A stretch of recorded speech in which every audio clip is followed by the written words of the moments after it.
what I know of Saturday Night Live, when it first came on, Johnny With said, "I don't NBC. mind NBC if you put a late night show on, but I don't want to be made fun of. That's the only caveat to me allowing this because Johnny owned that time slot, so to speak. And he's like the He had- biggest star in the world. It's hard to avoid him. yeah, he but was, you weren't allowed. It wasn't allowed, David. Right? I don't think we ever got that. he liked it initially because I would go on.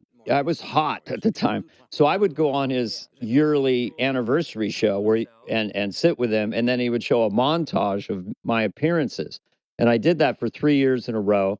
And he said, he's making fun of Arsenio as much as he's making fun of me, and he was very good about it.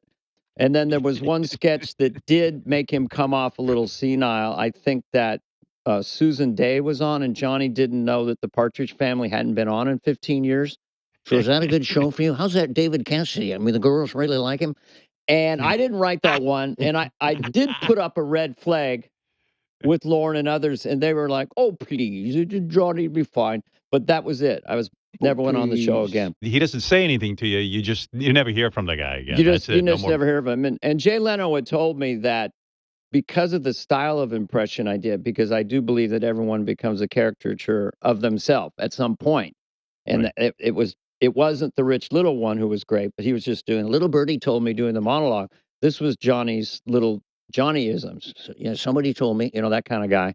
Yeah. And he would go down the hall at NBC in Burbank and yell out loud, "They're making fun of me now. It's time to go." Those sketches were great. Being there, seeing him read through and knowing this one's going to work really well, and everyone was into him. So it was almost unstoppable. And also, you got a little piece that it was working, and you go a little farther, and you're like, "Oh, this is even working better." So I think it was inevitable, and he was toward the end, and he should be allowed to be made fun of a little bit, but Well, I mean, I love doing that sketch so much. And there was something about it that it was the only time as a comedian I didn't care if I got laughs. I didn't care. Right. I knew it was too fucking funny. It was like, if those of you at home, you're watching a thing called a television. And we are coming to you with our thing. And you know how he would bring everybody in? I did not know that. Is that weird? Is that wild? Weird? So I just thought it was so funny. And Phil was so perfect. And it was just like a perfect sketch. I didn't care if I got laughs, but I did.